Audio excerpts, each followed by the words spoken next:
Hi everyone, welcome back to my channel. This is Shweta Malhotra. So आज के इस video में हम बात करेंगे कुछ जावा के ऑपरेटर्स के बारे में। अब आप लोग सोच रहे होंगे कि बहुत बेसिक सा टॉपिक है और आप लोगों ने कॉलेज के टाइम में भी पढ़ा होगा। ये जितना सिंपल है उतना ही इम्पोर्टेंट भी है, बिकॉज ये सारे ऑपरेटर्स फर्दर हम अपने प्रोग्राम्स में यूज़ करेंगे। सो सबसे पहले हम बात करते हैं ऑपरेटर्स के बारे में। We have different type of operators like unary operators are there, conditional operators are there, arithmetic operators, logical operator, assignment operator and number of operator types we have. Operators के लिए जल्दी से हम यहाँ पे एक पैकेज क्रिएट करते हैं src फोल्डर के अंदर। पैकेज मीन टू से कलेक्शन ऑफ क्लासेस, और अगर आपको क्लासेस को मेंटेन करना है तो हमें सेपरेट पैकेजेस को क्रिएट करना चाहिए। हम एक सेपरेट पैकेज क्रिएट करेंगे, package is collection of classes, so that कि ऑपरेटर के रेलिवेंट जितनी भी डेमोज है वो हमें एक ही पैकेज में मिले। तो पैकेज हम कैसे क्रिएट करते हैं? Right click on src and here you can just select the package name and package का फर्स्ट लेटर लोअर केस में होगा, operators, right. So we have one package. अगर एक पैकेज के अंदर हमें सब पैकेज को क्रिएट करना है तो अगेन उस पैकेज को हम सिलेक्ट करेंगे, go to new option and the package name, and package के अंदर किसी भी पैकेज को क्रिएट करना है तो हम डॉट के साथ उसको डिफ्रेंशिएट करते हैं। सो यहाँ पे हम एक और पैकेज का नेम क्रिएट करेंगे, that is unary operator, right. So unary operator क्या होते हैं, इनको हम डिस्कस करते हैं अभी। तो सबसे पहले यूनरी ऑपरेटर में हम बात करेंगे प्री इंक्रीमेंट ऑपरेटर की। सो क्लास का जो फर्स्ट लेटर है वो अपर केस में होना चाहिए। सो प्री इंक्रीमेंट ऑपरेटर। अब बात करते हैं सबसे पहले तो ऑपरेटर क्या चीज़ है, क्या होते हैं ऑपरेटर्स। लोअर स्टैंडर्ड्स में हम सब ने स्टडी किया होगा कि अगर टू नंबर्स है हमारे पास, उनमें हमें एडिशन करना है तो हम वहाँ पे प्लस यूज़ करते थे। तो दो नंबर का अगर हमें एडिशन करना है तो हमारे पास रिजल्ट आ जाता था, ठीक है। और कुछ नहीं है। यहाँ पे भी अगर मैं अर्थमेटिक ऑपरेटर की बात करूँ तो प्लस सिंबल टेक्निकली यहाँ पे ऑपरेटर बोला जाता है, that will perform some actions, right. कुछ ऑपरेटर्स हैं जो सिंगल वेरिएबल के साथ काम करते हैं, कुछ ऑपरेटर्स हैं जो जिनके लिए हमें टू वेरिएबल्स या मोर देन टू वेरिएबल्स की ज़रूरत होती है। बट ऑपरेटर एक्चुअल में क्या है, जो किसी भी वेरिएबल की वैल्यू को मैन्युपुलेट कर सकता है, उनकी वैल्यू के ऊपर ऑपरेशन परफॉर्म कर सकता है, वैल्यू को चेंज कर सकता है। सो यूनरी ऑपरेटर जो जिसके लिए हमें एक सिंगल वेरिएबल की ज़रूरत है, मल्टीपल वेरिएबल्स की ज़रूरत नहीं है। और यूनरी के अंदर हमारे पास टू टाइप्स आती हैं, one is pre increment and another one is post increment, okay। Same ऐसे ही pre decrement and post decrement. Pre increment का मतलब है कि वो ऑपरेटर वेरिएबल के नेम से पहले होगा, राइट। सो ये हो गया हमारा प्री इंक्रीमेंट। बट सिर्फ इसके फ्रंट पे प्लस प्लस लिखने से वो प्री इंक्रीमेंट नहीं हो जाता। हम मेमोरी लेवल पे डिस्कस करेंगे कि कब कैसे कहाँ पे वैल्यू चेंज होगी। सो ये हो गया हमारा इंक्रीमेंट। अगर आप यहाँ पे माइनस माइनस सिंबल लगा देते हो तो वो हमारा बन जाएगा प्री डिक्रीमेंट, वेरिएबल से पहले अगर आप माइनस माइनस लगाते हो तो। सेम ऐसे ही नेम से क्लियर है। अगर मैं बात करूँ पोस्ट डिक्रीमेंट या पोस्ट इंक्रीमेंट की, तो पोस्ट का मतलब कि यहाँ पे वेरिएबल हम पहले यूज़ कर रहे हैं और ऑपरेटर बाद में यूज़ करेंगे। वेरिएबल नेम पहले होगा, ऑपरेटर बाद में यूज़ होगा, राइट। सो इसको अंडरस्टैंड करने के लिए हम यहाँ पे एक एग्जांपल क्रिएट करते हैं। लेट्स से यहाँ पे मैंने एक वेरिएबल क्रिएट किया, integer a is equal to 10, और हमें पता है जावा के अंदर किसी भी वेरिएबल को अगर आपको स्टार्ट करना है तो उसके लिए डेटा टाइप लिखना ज़रूरी है, किसी भी वेरिएबल को डिक्लेयर करना है तो उसके लिए डेटा टाइप राइट करना ज़रूरी है। तो इस पूरी स्टेटमेंट को हम बोल सकते हैं variable declaration along with initialization, because declaration के टाइम पे ही हम वैल्यू को असाइन कर रहे हैं, ओके। अब हम बात करते हैं यहाँ पे प्री इंक्रीमेंट की। तो इसमें हमारे पास बहुत सारे सिनेरियोज हैं, स्टेप बाय स्टेप हम डिस्कस करेंगे। तो सबसे पहले हम प्रिंट करते हैं इस स्टेटमेंट को। क्या स्टेटमेंट है? प्री इंक्रीमेंट तो पहले हम यूज़ करें और वेरिएबल का नेम हम बाद में यूज़ करेंगे। अब बेसिकली जो ये एक सिंगल स्टेटमेंट है ये 2 ऑपरेशंस को परफॉर्म कर रही है, राइट। 2 ऑपरेशंस कौन कौन से, यहाँ पे एक तो है कि ये इंक्रीमेंट करना, और यहाँ पे जो यूनरी या इंक्रीमेंट ऑपरेटर है ये इंक्रीमेंट करता है वैल्यू बाय 1 ओनली, ठीक है, एक इंक्रीज करके बताएगा। और डिक्रीमेंट के केस में that will decrease the value by 1, ठीक है। 10 से 11 हो जाएगा, यहाँ पे 10 से 9 हो जाएगा। कब और कैसे वो देखते हैं। सो इस केस में अब यहाँ पे अगर हम बात करें तो हमारे पास एक वेरिएबल है इंटीजर a, राइट, और हम प्रिंट करवा रहे हैं प्लस प्लस a। अब यह इसका मतलब है कि हम 2 ऑपरेशन परफॉर्म कर रहे हैं कि एक तो मुझे वैल्यू को प्रिंट करना है, दूसरा मुझे इसका इंक्रीमेंट भी करना है। तो वो 2 ऑपरेशन कब होंगे, कैसे होंगे देखते हैं। मेमोरी लेवल पे इसको अंडरस्टैंड करते हैं। हमारे पास एक स्टेटमेंट है system dot out dot print, और हम यहाँ पे एक वेरिएबल ले रहे हैं और इस वेरिएबल की वैल्यू है हमारे पास let's say a is equal to 10, correct. अब यहाँ पे अगर मेमोरी लेवल पे हम बात करें तो let's suppose this is the memory location, a is a variable which is point out to this particular location, and इस पर्टिकुलर वेरिएबल की वैल्यू हमारे पास क्या है 10। इनिशियली इसकी वैल्यू हमारे पास क्या है 10, राइट। अब अगर मैं यहाँ पे ओनली a राइट करूँ और इसको ये प्रिंट करूँ तो ये क्या प्रिंट करेगा, बिकॉज मेमोरी के अंदर अभी जो वैल्यू है और a वेरिएबल में जो वैल्यू है दैट इज 10, तो ये स्क्रीन पे मुझे प्रिंट करके देगा 10 वैल्यू, करेक्ट। बट अगर मैं यहाँ पे राइट करूँ SYSO प्लस प्लस a, तो क्या ये 10 वैल्यू देगा या 11 वैल्यू देगा, क्या प्रिंट करेगा। सो इस केस में हमारे पास बेसिकली 2 ऑपरेशंस परफॉर्म हो रहे हैं। एक तो प्रिंटिंग का होगा काम कि मुझे कुछ वैल्यूज़ को प्रिंट करना है, दूसरा होगा कि यहाँ पे इंक्रीमेंट जो ऑपरेटर परफॉर्म हो रहा है वो ऑपरेटर कुछ एक्शन परफॉर्म करेगा, बट कब और कैसे। तो जब हम प्री इंक्रीमेंट की बात कर रहे हैं तो दैट मीन ये पहले इस वेरिएबल की वैल्यू को इंक्रीज करेगा, ओके। पहली वैल्यू इंक्रीमेंट हो गई, मेमोरी में जाके सेव होगी, जैसे कि ये हमारा a वेरिएबल है जिसकी इनिशियल वैल्यू 10 है, तो यहाँ पे जाके चेंज होगी, एंड फिर उसके बाद ये सेकंड जो स्टेप होगा वो वैल्यू को प्रिंट करेगा।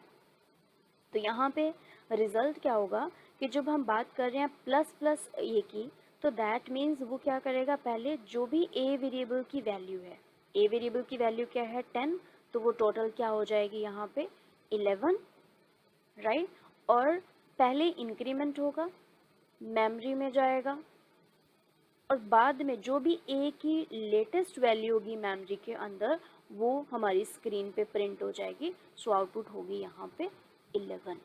पहले वैल्यू इंक्रीमेंट होगी, मेमोरी में स्टोर होगी वो इंक्रीमेंटेड वैल्यू, फिर उसके बाद वो स्टेटमेंट को प्रिंट करेगा। इसीलिए इसको प्री इंक्रीमेंट बोला जाता है कि पहले वैल्यू इंक्रीज करना, फिर उसके बाद वो प्रिंट करेगा और मेमोरी में जाएगा। आप इस एग्जाम्पल को रियल लाइफ एग्जाम्पल के साथ कुछ इस वे से रिलेट कर सकते हो। फॉर एग्जाम्पल यहाँ पे हमारे पास 2 पर्सन हैं,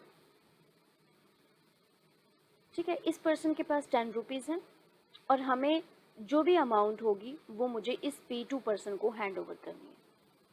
तो उसने क्या किया, उसको एक एक्शन परफॉर्म करना है कि हैंड ओवर करने से पहले यहाँ पे वो उसमें 5 रुपीज़ और ऐड कर देता है, राइट। सो टोटल हो गया इसके पास 15 रुपीज़। अब इसको हैंड ओवर करने से पहले वो क्या कर रहा है, उसने पहले ये कुछ एक्शन परफॉर्म किया और जो भी अपडेटेड वैल्यू हुई वो उसने इसको हैंड ओवर कर दी, राइट। और ये फर्दर अगर किसी को यूज़ करना है या किसी को फर्दर प्रोवाइड करना है तो वो ये प्रोवाइड कर सकता है। अब इसके पास जो टोटल अमाउंट जाएगी वो क्या होगी 15। तो सेम इन दैट केस आप इसको कंसीडर कर सकते हो कि P2 is kind of memory area, right, जिसमें हमारी वैल्यू स्टोर होगी और ये हमारा एक वेरिएबल है जिसके ऊपर कुछ हम ऑपरेशन को परफॉर्म कर रहे हैं। तो 10 रुपीज़ के ऊपर हम 5 उसमें और ऐड करें, देन उसके बाद हम हैंड ओवर कर रहे हैं। दैट मीन्स हम ऑपरेशन परफॉर्म करने के बाद वैल्यू साइन करें जो मेमोरी में जाएंगी, जो भी लेटेस्ट वैल्यू होगी। तो इसको हम इंटेलिजे में एग्जीक्यूट करके देखते हैं। कोड को हम एग्जीक्यूट करें तो ये हमें क्या रिजल्ट देगा, let's see. Run the code and now here you can see that is giving us 11, right। इस ऑपरेशन को परफॉर्म करने से पहले अगर आप किसी भी ए वेरिएबल को प्रिंट करते हो तो वो हमें रिजल्ट क्या देगा, बिकॉज अभी जो वैल्यू है मेमोरी में भी जो रिसेंट वैल्यू है वो 10 है और वो फर्स्ट हमें जो वैल्यू देगा वो 10 वैल्यू होगी, राइट। अगर आपको नेक्स्ट लाइन में प्रिंट करना है तो you can go with the print ln method, और नेक्स्ट लाइन में अगर आप कुछ प्रिंट करवा रहे हो तो प्लस प्लस ए करोगे तो वो वैल्यू हमारे पास इंक्रीमेंटेड वैल्यू आ जाएगी। ओके, सो अब हम देखते हैं कि अगर मैं इसी एक्सप्रेशन को किसी और वेरिएबल के अंदर स्टोर करूं तो वो क्या रिजल्ट हमें देगा।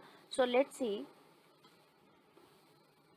We have created one variable with the value 15 and there is one another variable with the name b, and अब हम क्या कर रहे हैं, इस वेरिएबल की वैल्यू b को असाइन कर रहे हैं। टेक्निकली देखा जाए तो ये भी एक काइंड ऑफ ऑपरेटर है जिसको असाइनमेंट ऑपरेटर बोला जाता है। तो यहाँ पे अगर आप ये कर रहे हो int b is equal to c, that means c की जो वैल्यू है वो किस में हम स्टोर कर रहे हैं, वो हम b वेरिएबल के अंदर स्टोर कर रहे हैं। c की वैल्यू b वेरिएबल के अंदर स्टोर हो रही है और यहाँ पे b की वैल्यू होगी हमारे पास 15 एंड c की वैल्यू भी क्या होगी 15। तो अगर हम प्रिंट करके देखें स्टेटमेंट को, सो यहाँ पे अभी के लिए हम प्रिंट करवा रहे हैं integer b and integer c। As of now इसको हम कमेंट कर देते हैं सो दैट कि जो कॉन्सेप्ट डिस्कस कर रहे हैं उसी पर फोकस किया जाए। तो अगर आप इसको एग्जीक्यूट करोगे तो b की वैल्यू होगी 15 एंड c की वैल्यू भी है 15, राइट। बट अब बात करते हैं कि अगर मैं इसके फ्रंट पे प्लस प्लस यूज कर दूं देन b की वैल्यू क्या होगी और देन c की वैल्यू क्या होगी। अब यहाँ पे जैसे हमने बात करी थी कि ये हमारा है प्री इंक्रीमेंट। अब इसमें भी दो ऑपरेशन हो रहे हैं। दो ऑपरेशन क्या है कि पहले यहाँ पे हो रहा था कि प्रिंटिंग का और इंक्रीमेंट के, ये दो ऑपरेशन थे। अब इस स्टेटमेंट में भी दो ऑपरेशन है कि एक तो इंक्रीमेंट होना ही होना है, दूसरा एक वेरिएबल को वैल्यू भी असाइन करना है। अब क्वेश्चन ये आता है कि वो वेरिएबल को वैल्यू कब असाइन की जाएगी, पहले b को वैल्यू असाइन होगी बाद में इंक्रीमेंट होगा, या पहले इंक्रीमेंट होगा बाद में वेरिएबल को वैल्यू असाइन होगी, तो ये हम देखते हैं। तो जब हम बात करते हैं प्री इंक्रीमेंट की तो सिंपल सा कॉन्सेप्ट है कि पहले वैल्यू ऑलवेज इंक्रीमेंट होगी, मेमोरी में जाएगी। तो जो असाइनमेंट ऑपरेटर है, जो वैल्यू किसी को देनी है, वो बात की बात है, ठीक है। सो यहाँ पे c की वैल्यू क्या हो जाएगी हमारे पास टोटल 16, ये मेमोरी में भी जो स्टोर करेगा वो क्या करेगा, c की वैल्यू टोटल क्या हो जाएगी 16, एंड देन थर्ड स्टेप में वो क्या करेगा, it will assign the updated value to b variable. ये बाद में b वेरिएबल में वैल्यू असाइन होगी, राइट। सो अगर हम इस स्टेटमेंट की बात करें तो b की वैल्यू यहाँ पे क्या होगी 16 और c की वैल्यू भी क्या होगी 16, right. Let's execute this program and see the output. See b and c दोनों की वैल्यू क्या है हमारे पास 16। तो प्री इंक्रीमेंट का सिंपल सा कॉन्सेप्ट है कि पहले वैल्यू हमारी इंक्रीमेंट होगी, मेमोरी में लेटेस्ट वही updated value, because a variable की वैल्यू चेंज हो गई है तो मेमोरी में भी वही स्टोर होगी, एंड देन उसके बाद वो जो भी ऑपरेशन, अगर आपको प्रिंट करना है तो वो प्रिंट करेगा, अगर किसी वेरिएबल को वैल्यू असाइन करनी है तो वेरिएबल को वैल्यू असाइन की जाएगी। ये हमारा प्री इंक्रीमेंट का कॉन्सेप्ट, राइट। अब बात करते हैं कि अगर हम यहाँ पे इन्हीं वेरिएबल को फर्दर यूज़ करें, जैसे कि b की वैल्यू भी हमारे पास 16 है, c की वैल्यू भी मेरे पास 16 है, ठीक है। एक और एक्सप्रेशन हम लेते हैं, let's say d is equal to c। पहले सिर्फ इतना ही हम प्रिंट करवाते हैं कि c की वैल्यू d में क्या स्टोर होगी। अब कुछ के माइंड में आ रहा होगा कि c की वैल्यू इनिशियली 15 है तो d की वैल्यू भी हमारे पास 15 हो जाएगी, बट इट्स रॉन्ग। d की वैल्यू क्या होगी, जो c के पास लेटेस्ट वैल्यू, इस जो रीसेंट स्टेटमेंट में c की वैल्यू होगी वही फर्दर इसमें यूज़ होगी। ये हमने जो वेरिएबल का कॉन्सेप्ट किया था तब भी डिस्कस किया था कि कैसे अगर एक वेरिएबल की वैल्यू बाद में आप चेंज करते हो तो that will just pick the latest value. Okay, so in that case अगर हम इसको रन करते हैं कोड को, now you can see d की वैल्यू भी क्या है 16 है, c की वैल्यू भी 16 है और b की वैल्यू भी 16 है। तो यहाँ पे अपडेटेड वैल्यू की बात हो रही है, करेक्ट। अगर अब मैं यहाँ पे इसको कर दूँ प्लस प्लस c, अब क्या होगा, क्या वो 15 को इंक्रीमेंट करेगा या 16 को इंक्रीमेंट करेगा? ऑब्वियसली अगर यहाँ तक c की वैल्यू, इस स्टेटमेंट तक c की वैल्यू 16 है तो डेफिनेटली वो c की वैल्यू क्या लेगा, 16 ही लेगा और उस 16 को एक इंक्रीमेंट करेगा। ठीक है, सो यहाँ तक जो c की वैल्यू है हमारे पास वो है 16, और अगर आप जब प्लस प्लस c करोगे तो दैट मीन उसको पहले एक इंक्रीमेंट करना पड़ेगा। सो c इज इक्वल टू क्या हो जाएगा, 17। मेमोरी में भी वैल्यू हमारी क्या हो जाएगी, 17। 17 जो अपडेटेड वैल्यू होगी वो d वेरिएबल को असाइन की जाएगी। अब अगर आप यहाँ पे देखोगे तो d की वैल्यू भी 17 होगी, और अगर c को प्रिंट करने का आप ट्राई करोगे तो इसकी वैल्यू भी क्या होगी, 17 होनी चाहिए। Let's see, now you can C 17 and 17, इन दोनों की जो अपडेटेड वैल्यू है वो क्या है, 17। Now moving to next one, अब एक कॉम्बिनेशन, हम एक थोड़ा लेंथी एक्सप्रेशन लेके चलते हैं कि कैसे वो वर्क करेगा। Now for example, let's say here we have another variable int x, right? It's having value 1. Int y, it's having value 2, and here we are using int z, and हम यहाँ पे यूज कर रहे हैं plus plus x plus plus plus y plus x plus y, right? Okay, एक चीज़ मैं यहाँ पे बता दूँ कि अगर आपके पास दो ऑपरेटर्स है, हर एक ऑपरेटर की एक प्रेसिडेंस होती है, मतलब उनकी एक प्रायोरिटी होती है। तो यहाँ पे जब हम यूनरी ऑपरेटर या एडिशन प्लस की बात करेंगे, प्लस ऑपरेटर की बात करेंगे, तो first preference always unary operator को मिलेगी। सो एक्स की वैल्यू 1, वाई की वैल्यू 2, ये बिल्कुल फ्रेश वेरिएबल्स हैं, उनकी वैल्यूज़ हैं। सबसे पहले हम फर्स्ट इस एक्सप्रेशन को देखते हैं। जैसे मैंने बोला कि पहले आप यूनरी ऑपरेटर की बात करोगे, वेरिएबल्स की वैल्यू की बात करोगे, फिर उसके बाद आप ये प्लस ऑपरेटर को, पूरे एक्सप्रेशन को सॉल्व करोगे। तो पहले हम एक्स की वैल्यू देखते हैं क्या होगी। तो इनिशियली हमारे पास एक्स की वैल्यू 1 है, तो यहाँ पे एक्स की वैल्यू प्री इंक्रीमेंट होनी चाहिए, तो एक्स की वैल्यू यहाँ पे क्या हो जाएगी, 2, राइट? प्लस ऑपरेटर अभी सॉल्व नहीं करेंगे, इसको एज इट इज रखो। ओके, अब बात करते हैं प्लस प्लस वाई की। अब y की वैल्यू 2 थी, प्री इंक्रीमेंट मतलब एक इंक्रीज होना चाहिए, तो यहाँ पे y की वैल्यू क्या बन जाएगी, 3, राइट? इन दो एक्सप्रेशन के बाद मेमोरी के अंदर भी x की वैल्यू चेंज होके क्या हो जाएगी, 2, और y की वैल्यू भी चेंज होके मेमोरी में क्या हो जाएगी, 3। कब, इन दो एक्सप्रेशन के बाद, राइट? अब बात आती है कि यहाँ पे हम फिर से x वेरिएबल को यूज कर रहे हैं। अब क्या वो 1 पिक करेगा या 2 पिक करेगा?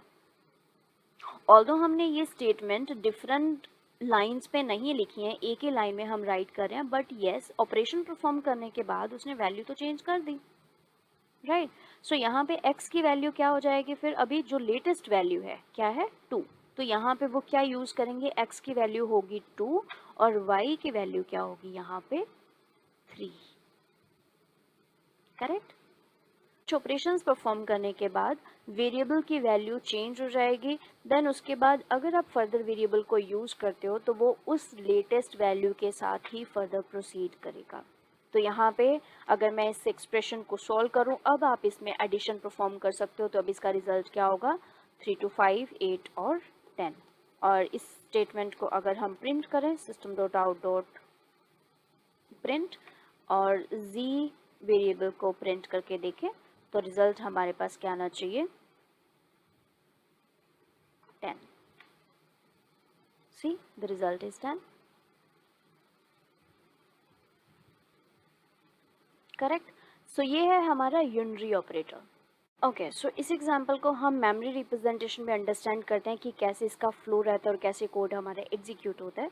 सो लेट्स से ये हमारी मेमोरी स्ट्रक्चर है,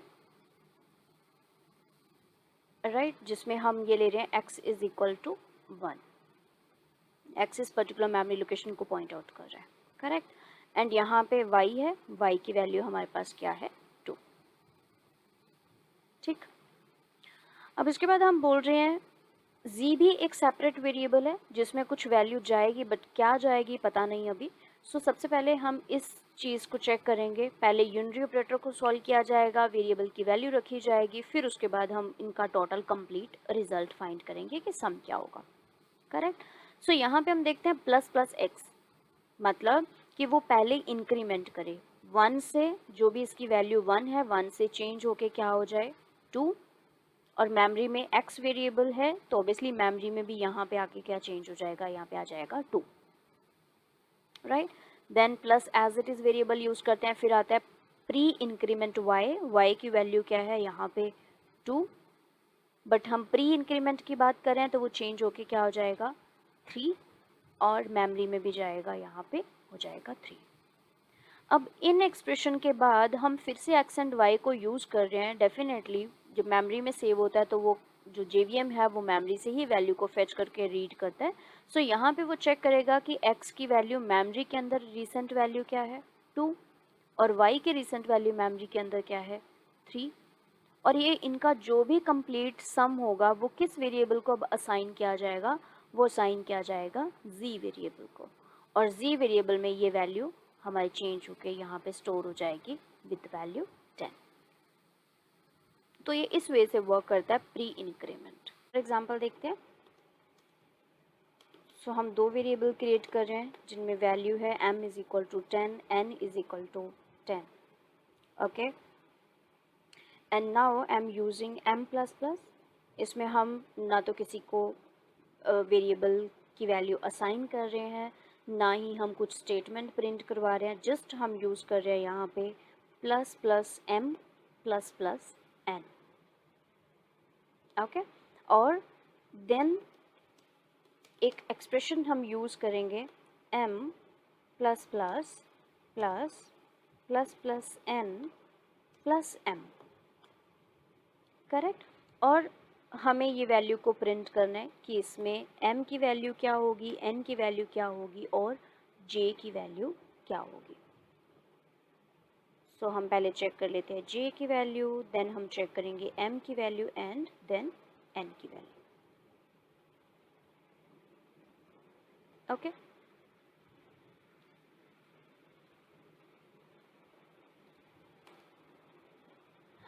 सो अगर हम इसको सॉल्व करें तो ये क्या है, यहाँ पे m की वैल्यू 10 है, n की वैल्यू 10 है, करेक्ट। अब आप सोच रहे होंगे कि यहाँ पे क्या वैल्यू जाएगी। तो इन केसेस में वेरिएबल को वैल्यू असाइन नहीं कर रहे हैं या कुछ हम प्रिंट नहीं करवा रहे हैं, सो इन केसेस में यहाँ पे एक इंक्रीमेंट होगा ही होगा, चाहे वो प्री इंक्रीमेंट है चाहे वो पोस्ट इंक्रीमेंट है, राइट। यहाँ पे मैटर नहीं करता बिकॉज यहीं पे वेरिएबल इंक्रीमेंट होगा और मेमोरी में जाएगा, बिकॉज इस वेरिएबल को यूज़ तो हम बाद में ही कर रहे हैं, करेक्ट। तो यहाँ पे m की वैल्यू क्या हो जाएगी 11, n की वैल्यू भी क्या हो जाएगी 11, बिकॉज इंक्रीमेंट चाहे पहले करो या बाद में करो इसमें कुछ इम्पैक्ट नहीं पड़ेगा, बिकॉज यहाँ पे ऑपरेशन परफॉर्म होने के बाद वो वैल्यू मेमोरी में जाएगी ही जाएगी। मैटर करेगा तब जब यहाँ पे आप किसी को वेरिएबल को वैल्यू साइन कर रहे होते हैं या फिर कुछ स्टेटमेंट को प्रिंट करवा रहे होते हैं, जैसे हमने प्रीवियस एग्जाम्पल्स में चेक किया। अब यहाँ पे जो new value m and n की है वो है 11। अब इस एक्सप्रेशन की अगर हम बात करें, अब हम यूज़ करें m प्लस प्लस, तो इसका मतलब कि वो पहले यहाँ पे वैल्यू प्रिंट करेगा बिकॉज उसको j को असाइन करनी है। तो यहाँ पे उसने वैल्यू पहले नई जो वैल्यू अपडेटेड है वो रखी 11, बिकॉज एक ऑपरेशन हम यहाँ पे कर चुके इस लाइन के अंदर, राइट। तो m की वैल्यू 11, बट प्लस प्लस है जो कि बाद में होगा, मेमोरी में जो वैल्यू स्टोर होगी वो मेमोरी में यहाँ पे जाके क्या हो चुका होगा 12, प्रिंट वो पहले 11 करेगा, करेक्ट। उसके बाद प्लस सिंबल। अब आता है प्लस प्लस n।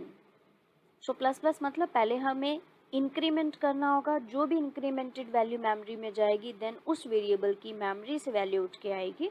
तो यहाँ पे जो n की वैल्यू थी 11, तो यहाँ पे क्या हो जाएगा पहले इंक्रीमेंट होगा, वही इंक्रीमेंटेड वैल्यू यहाँ पे यूज़ होगी और मेमोरी में भी वैल्यू क्या जाएगी वही इंक्रीमेंटेड वैल्यू 12, करेक्ट। उसके बाद अब हम यूज़ कर रहे हैं वेरिएबल m। अब आपके माइंड में होगा कि m की वैल्यू तो पहले 11 थी, बट रॉन्ग। m की वैल्यू इस एक्सप्रेशन के बाद मेमोरी में आपको देखना है कि मेमोरी में वैल्यू क्या गई थी। मेमोरी में वैल्यू क्या थी 12, और जब नेक्स्ट टाइम आप m को यूज़ करोगे वो रेफर तो उस मेमोरी लोकेशन को करेगा, और मेमोरी लोकेशन पे जो अपडेटेड वैल्यू है दैट इज़ 12, तो यहाँ पे वैल्यू क्या होगी 12। उसके बाद इन सम का एडिशन होगा एंड एडिशन होने के बाद वो वैल्यू j वेरिएबल को असाइन की जाएगी। तो j वेरिएबल की वैल्यू होगी यहाँ पे 35, m की वैल्यू यहाँ पे आप चेक करो मेमोरी के अंदर क्या गई है 12, n की वैल्यू मेमोरी के अंदर क्या है 12। ओके, सो इस केस में अगर हम कोड को एग्जीक्यूट करते हैं सो answer should B 35, 12 and 12, 35, 12 and 12। My bad, we should use println. So let me execute it again, and here you can see 35, 12 and 12. Sorry, again let me just execute this. So 35, 12 and 12. So post increment हमारा कैसे work करेगा? Increment तो increment bye 1 ही होगा, right? But यहाँ पे जो post की बात हो रही है कि पहले हम लिख रहे हैं वेरिएबल का नेम, उसके बाद हम यूज़ कर रहे हैं यहाँ पे प्लस प्लस सिंबल। तो कैसे होगा? Let's say we have one variable for example int a, जिसकी वैल्यू हम रख रहे हैं 10, करेक्ट? एंड मेमोरी रिप्रेजेंटेशन की अगर हम बात करें तो ये हमारा मेमोरी एरिया है, a is point out to this location, and यहाँ पे हम वैल्यू सेट कर रहे हैं 10, राइट? अब इसमें अगर मुझे पोस्ट इंक्रीमेंट करना है, अगेन हम स्टार्ट करेंगे पहले स्टेटमेंट से syso system.out.println, और हम यूज़ कर रहे हैं यहाँ पे प्लस प्लस। अब इसमें अगर मैं बात करूँ तो प्री इंक्रीमेंट में क्या होता था कि पहले इंक्रीमेंट होगा बाद में प्रिंट होगा, करेक्ट? अब यहाँ पे क्या है कि जो एक्सप्रेशन या जो हमारा रिजल्ट है ये ऑपरेशन पहले परफॉर्म होगा, पहले प्रिंट होगा, फिर उसके बाद इंक्रीमेंट होके मेमोरी में जाएगा, फिर बाद में इंक्रीमेंट होगा and then stored into the memory. तो इस केस में यहाँ पे अगर हम चेक करें तो क्या रिजल्ट आना चाहिए, क्या प्रिंट करना चाहिए? अब ये नहीं देखना सिर्फ कि अगर प्लस प्लस है तो वो 1 इंक्रीमेंट होगा, वो होगा, बट प्रिंटिंग पहले प्रिंट करेगा जो भी ए की ओरिजिनल वैल्यू होगी। ए की ओरिजिनल वैल्यू क्या है 10, सो पहले ये स्क्रीन पे 10 प्रिंट करेगा, फर्स्ट टास्क प्रिंटिंग का, देन सेकेंड टास्क इंक्रीमेंट का, एंड जो भी इंक्रीमेंटेड वैल्यू होगी then it will store into the memory. पहले प्रिंटिंग, बाद में इंक्रीमेंट एंड स्टोर होगा मेमोरी के अंदर। अब ये ट्रिकी क्वेश्चन है कि यहाँ पे अगर सपोज करो इस स्टेटमेंट के बाद ये लाइन लिखने के बाद अगर मैं syso a प्रिंट करूँ तो मुझे क्या प्रिंट करके देगा वो? तो उस केस में ये प्रिंट करेगा मेमोरी में। देखो, जब भी अगर आप प्रैक्टिस करते हो तो आप ये रिप्रेजेंटेशन ज़रूर बनाना, जिससे आपको क्लियर हो जाएगा कि मेमोरी में इस टाइम यहाँ पे जो भी वैल्यू अवेलेबल होगी, अपडेटेड वैल्यू, वही बाद में इन स्टेटमेंट के बाद वो यूज़ होगी, जब तक आप कोई नेक्स्ट नया ऑपरेशन परफॉर्म नहीं कर लेते। ओके, सो ये होगा हमारा पोस्ट इंक्रीमेंट, जिसमें पहले हमारी प्रिंटिंग होगी, पोस्ट इंक्रीमेंट मतलब बाद में इंक्रीमेंट होगा। सो इस एग्जांपल को हम देखते हैं। ओके, सो पोस्ट इंक्रीमेंट के लिए हम एक न्यू क्लास क्रिएट कर लेते हैं इसी सेम पैकेज के अंदर with the name post increment.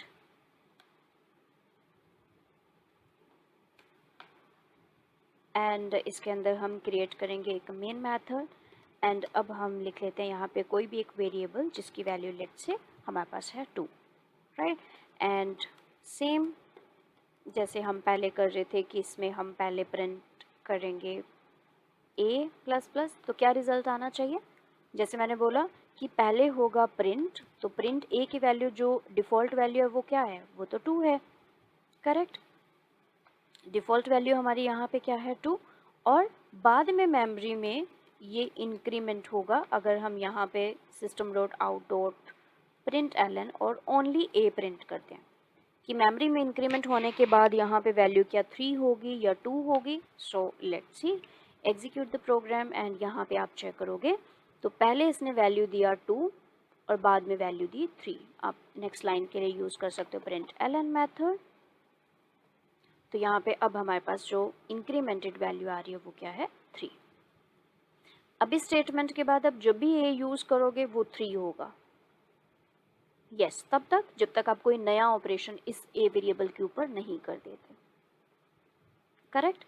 अब सपोज करो कि हम यहाँ पे इसी सेम वेरिएबल के साथ कंटिन्यू करते हैं, तो मैंने एक नया वेरिएबल लिया, variable number variable b, and इसमें ए की वैल्यू को मैंने डायरेक्ट असाइन कर दिया। अब यहाँ पे ए की वैल्यू 2 होगी या 3 होगी। सो डेफिनेटली जैसे मैंने बोला कि यहाँ पे एक ऑपरेशन इस ए वेरिएबल पे हो चुका है, वैल्यू इंक्रीमेंट हो चुकी है, एंड फर्दर जब आप ए को यूज़ करोगे तो वहाँ पे हमारे पास अपडेटेड वैल्यू ही होगी और जो कि बी को असाइन होगी। तो बी के पास भी जो वैल्यू जानी चाहिए दैट शुड बी 3, वो 3 जानी चाहिए। करेक्ट। सो यहाँ पे बी की वैल्यू हमारे पास क्या होगी? 3। करेक्ट। अब बात करते हैं कि अगर सपोज करो अगेन फिर से इसी के ऊपर ही हम एक्शन परफॉर्म करेंगे। Int c is equal to, अब मैंने यहाँ पे यूज़ किया b plus plus post increment. अब जब जैसे जैसे आप काम करते जाओगे आपको ध्यान रखना है कि किस वेरिएबल के ऊपर ऑपरेशन परफॉर्म हुआ, ए के ऊपर, बी के ऊपर। अगर वैल्यू चेंज हो रही है तो फर्दर नेक्स्ट टाइम जब आप यूज़ करोगे तो वो अपडेटेड वैल्यू के साथ काम करेगा, एग्जिस्टिंग या ओरिजिनल वैल्यू के साथ नहीं। ओके। सो यहाँ पे अगर हम बात करें तो बी वेरिएबल, हम पोस्ट की बात करें तो यहाँ पे पहले बी की वैल्यू सी को असाइन होगी। प्री इंक्रीमेंट में क्या होता था, पहले वैल्यू इंक्रीमेंट होती थी, बाद में वेरिएबल को असाइन होती थी।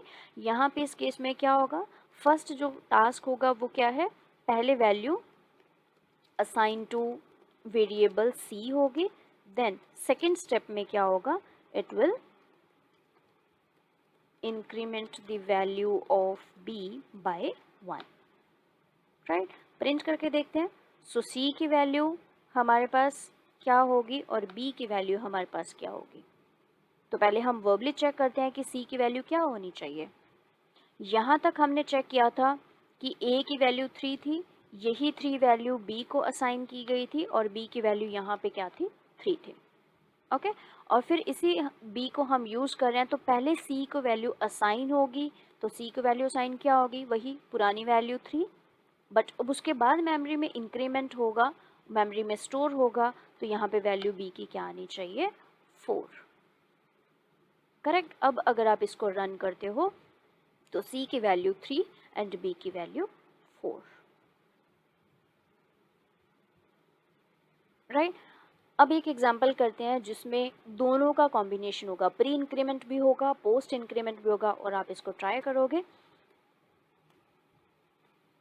सो इसमें हम प्री एंड पोस्ट दोनों करेंगे, राइट। सो इस केस में हम क्या करते हैं, let's say we have another variable z, right. So पहले हम यूज़ करेंगे यहाँ पे a प्लस प्लस। अब आपको खुद देखना टॉप टू बॉटम कि a की वैल्यू क्या होगी। देन हम यूज़ करेंगे plus plus b sorry plus c,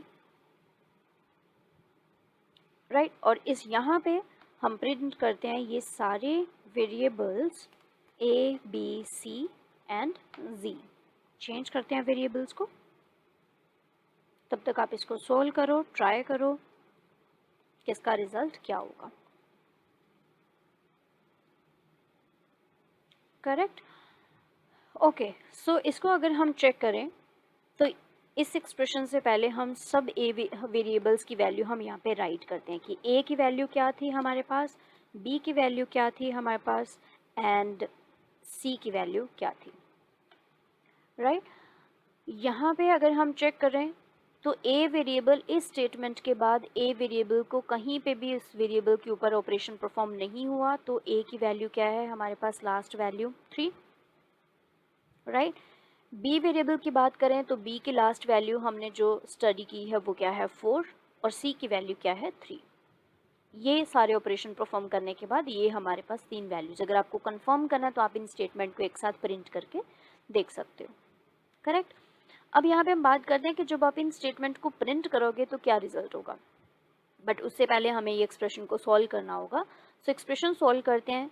ये हो गया हमारा पोस्ट इंक्रीमेंट, मतलब पहले वो a की वैल्यू को यूज़ करेगा, उसके बाद मेमोरी में जाके इंक्रीमेंट करेगा, करेक्ट। यहाँ पे पहले यूज़ किया तो उसने यूज़ तो किया 3, बट मेमोरी में जाके a की वैल्यू चेंज हो गई 3 से 4, करेक्ट। यहाँ पे हम ऐसे लिख देते हैं, यहाँ पे a की वैल्यू मेमोरी में जाके चेंज हो गई 4। यूजर्स ने यहाँ पे क्या किया, 3 किया, बट मेमोरी में जो नई वैल्यू गई वो क्या गई, 4, करेक्ट। उसके बाद plus symbol as it is हम रखते हैं। उसके बाद आता है, हम इसको सॉल्व करते हैं, प्लस प्लस बी। तो मतलब बी वेरिएबल की वैल्यू को यूज करने से पहले हमें क्या करना होगा, इसकी वैल्यू को एक इंक्रीज करना होगा। तो वैल्यू इंक्रीज हुई, मेमोरी में गई 5, और उसी 5 वैल्यू को हम यहाँ पे क्या कर रहे हैं, यूज कर रहे हैं। पहले इंक्रीमेंट हुआ फिर यूज किया, यहाँ पे पहले यूज किया और बाद में मेमोरी में जाके वो इंक्रीमेंट हुआ, करेक्ट। अब बात करते हैं सी की वैल्यू पे कोई यूनरी ऑपरेशन हम परफॉर्म नहीं कर रहे हैं, सिंपल सी वेरिएबल को यूज कर रहे हैं जिसकी वैल्यू क्या है हमारे पास 3, करेक्ट। और इसका जो टोटल आंसर है वो क्या होना चाहिए, 11 आना चाहिए।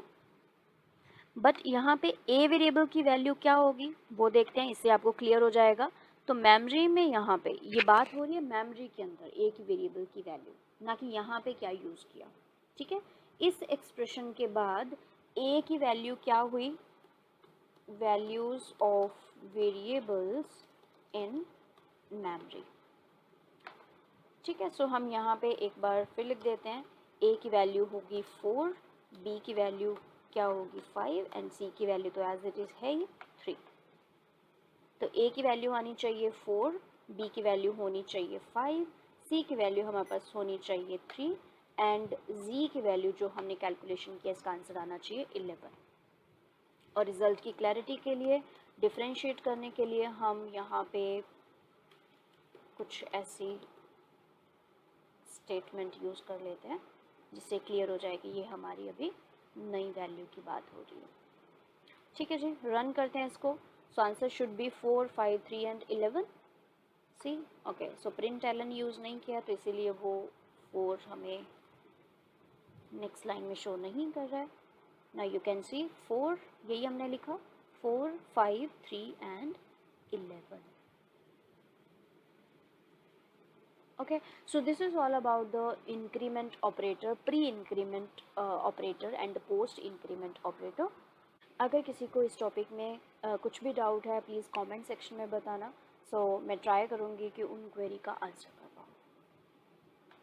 कॉन्सेप्ट को अच्छे से रिवाइज करने के लिए यहाँ पे मैंने एक एक्सरसाइज क्रिएट की है जिसमें 3 क्वेश्चंस हैं। आप इन क्वेश्चंस को ट्राई करना। मैं आपको यही सजेस्ट करूँगी कि आप एडिटर मत यूज़ करना, use the pen and paper, right. Because जब आप वर्बली चेक करोगे आपके कॉन्सेप्ट्स और अच्छे से क्लियर होंगे, आप अंडरस्टैंड कर पाओगे कि कौन सी वेरिएबल कब यूज़ हम कर रहे हैं, कब वैल्यू असाइन होगी, कब इंक्रीमेंट होगा, डिक्रीमेंट होगा, मेमोरी में कब जाएगा, और इनको मेमोरी लेवल पे रिलेट करके आप इन क्वेश्चंस को सॉल्व करना। अगर कुछ भी डाउट होगा या तो आप कमेंट सेक्शन में डाल सकते हो, या फिर नेक्स्ट सेशन में हम इसको पहले डिस्कस करेंगे, देन हम एक नया टॉपिक स्टार्ट करेंगे।